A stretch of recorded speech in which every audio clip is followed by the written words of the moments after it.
അടുത്ത colour shade വന്നിരിക്കുന്നത് ഒരു യെല്ലോ ഷെയ്ഡാണ്. യെല്ലോയും അല്ല ക്രീമും അല്ലാത്തൊരു കളർ ഷെയ്ഡ്.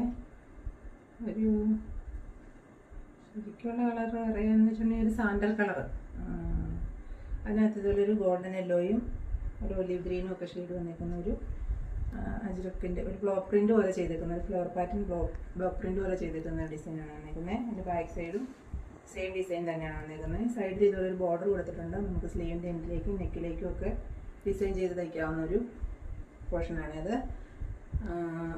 ഇതിൻ്റെ ബോട്ടം വെയർ ചെയ്തേക്കുന്നത് ഈ സാൻഡൽ കളറിൽ ഒരു ഗോൾഡൻ യെല്ലോ കളറിനകത്ത് വന്നിരിക്കുന്ന ഒരു ഡിസൈനാണ് കൊടുത്തേക്കുന്നത്. നല്ല സോഫ്റ്റ് കോട്ടണിൽ വന്നിരിക്കുന്ന ബോട്ടം ആട്ടോ വെയർ ചെയ്യുന്നത്. ഇതിൻ്റെ കൂടെ വന്നിരിക്കുന്നത് നല്ല ലെങ്ത്തുള്ള മെറ്റീരിയലാണ്. 49-50 ഇഞ്ചോളം ലെങ്ത്ത് നമുക്ക് കിട്ടുന്ന മെറ്റീരിയലാട്ടോ. നല്ല സോഫ്റ്റ് പ്യുവർ കോട്ടണിൽ വന്നിരിക്കുന്ന മെറ്റീരിയലാണ്. ഇതിൻ്റെ ദുപ്പട്ട വരുന്നത് ഇതുപോലെ നല്ല സോഫ്റ്റ് മൽ കോട്ടണിൽ വന്നിരിക്കുന്ന നല്ലൊരു ദുപ്പട്ടയാട്ടോ. നല്ല ഭംഗിയാണ് കാണാൻ. നല്ല കളർ ഷെയ്ഡ് കേട്ടോ.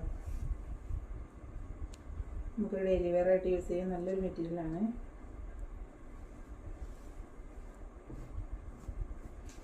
നല്ല സോഫ്റ്റ് മൽ കോട്ടണിൽ വന്നിരിക്കുന്ന നല്ലൊരു ദുപ്പട്ടയാണ് വെയർ ചെയ്യുന്നത്. നല്ലൊരു മുന്താണിയൊക്കെ പോലെയുള്ളൊരു പോർഷൻ. ഇതിൻ്റെ ആ ടോപ്പിൻ്റെ ഡിസൈനും കോട്ടത്തിൻ്റെ ഡിസൈനും ഒക്കെ കൂടെ വരുന്ന നല്ലൊരു പാറ്റേണാണ് ഇതിലൂടെ പ്രിൻറ്റ് ചെയ്തേക്കുന്നത്. നല്ല ലെങ്ത്തും വിട്ടും ഒക്കെ ഉള്ള നല്ല നമുക്ക് 2 സൈഡൊക്കെ വെയർ ചെയ്യാൻ വേണ്ടുന്ന അത്രയും നീളമുള്ള ദുപ്പട്ടയാണ് ഇത്. നല്ല ഭംഗിയാട്ടോ കളർ കാണാനായിട്ട്. നമുക്ക് നല്ല കംഫർട്ടായിട്ട് വെയർ ചെയ്യാനും ഒക്കെ പറ്റുന്നൊരു മെറ്റീരിയലാണ്. ഇതിൻ്റെ റേറ്റ് വന്നിരിക്കുന്നത് 680 രൂപ മാത്രമാണ്. നല്ല ബഡ്ജറ്റ് ഫ്രണ്ട്ലി റേറ്റിലാണ് നമ്മളിത് കൊണ്ടുവന്നേക്കുന്നത്. നമുക്ക് അടുത്തുള്ള ഷെയ്ഡ് കാണാം.